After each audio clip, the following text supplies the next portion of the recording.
expectations and things that were not focused on really doing what was right for the customer, more just, like the same kind of standardized testing kind of stuff. It was more like just jump through a hoop, do something that's totally irrelevant to the service you're trying to offer, just because it makes somebody up there feel better about themselves that they created a standard of some kind. Above and beyond and really solve the problem. Absolutely. For me, I knew it was my job to be the face of the company. I knew it was my job to make them happy. But, to wrap it all up, thank you. To wrap it up, I worked there until it got to the point that it was ridiculously toxic. And I found I was having a very hard time quitting that job because I got used to the paycheck coming in. Like the dopamine, the reward centers of my brain of saying, oh, every week I do this and the money comes and the money comes and the money comes. Pavlov's dog.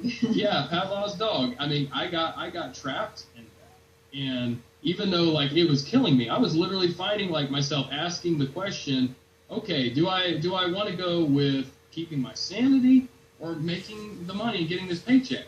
And I was like, hang on a second. Even hypothetically, how am I asking a question like this? That's not good. I shouldn't even be hypothetically asking this question. I should already be out of here. And that showed me something, that the kind of brainwashing that comes from that, and then also the kinds of things that they would actually do in the work culture, where they would be like, hey, you're lucky to have a job here. Academy's great. Or they were promising you promotion. Yeah, promising carrot on the stream, golden carrot. Oh, hey, there's promotion. You can go. No, you can't. Never. It's not going to happen. It's not going to happen. So, but there's just a lot of things where the workplace, where corporate America, where the world as we have it right now is very narrow, and it's more concerned with extracting value out of you than it is taking you to your full potential. What have you decided to do instead? So for me, and it's helped that I have a homeschool background. Even having a homeschool background, I still got caught by that.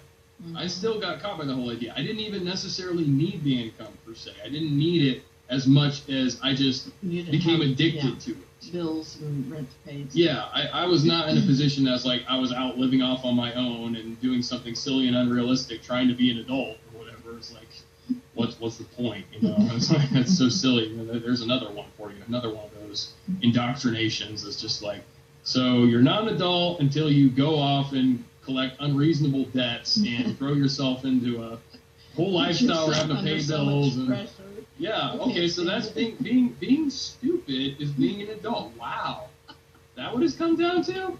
No, I don't think so. And so getting out of it, I know definitely a big part of it for me was being laughing. But it really gave me the foundation that I was able to get out of this. I was able to start thinking differently again, but I did have to recondition my mind. I did have to kind of go back to the basics of what I was taught and what I taught myself being a homeschooler. And I realized when you're getting into something that is so counter to learning and personal growth and enjoying life. Enjoying life and what's developing who you are. I became totally miserable.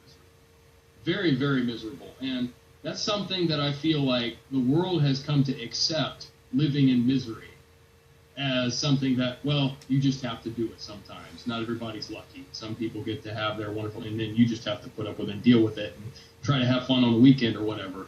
And I don't agree with that at all. That's the victim mentality. That's what happens when you live inside the box. That's what happens when you don't have a lifestyle of learning and looking at things and saying, I bet there's a better way. I bet there's a way that I can take the lemons that have been handed to me and make lemonade instead of just letting them sit here and rot in my box.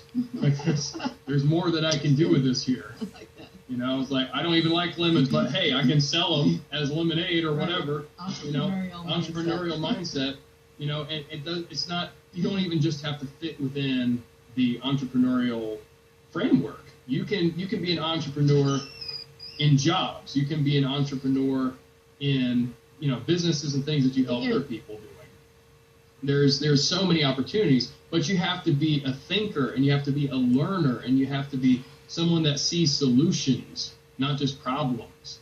Right. So for me, homeschooling, that's what it's done the most for me out of anything else that I think is of the highest values, freeing me to be a thinker, freeing me to be a learner, a lifelong learner, loving to learn, loving to embrace the challenges and things that come to me, instead of just looking at things as, oh, well, that's it. This is just what I have to live with, what I have to deal with.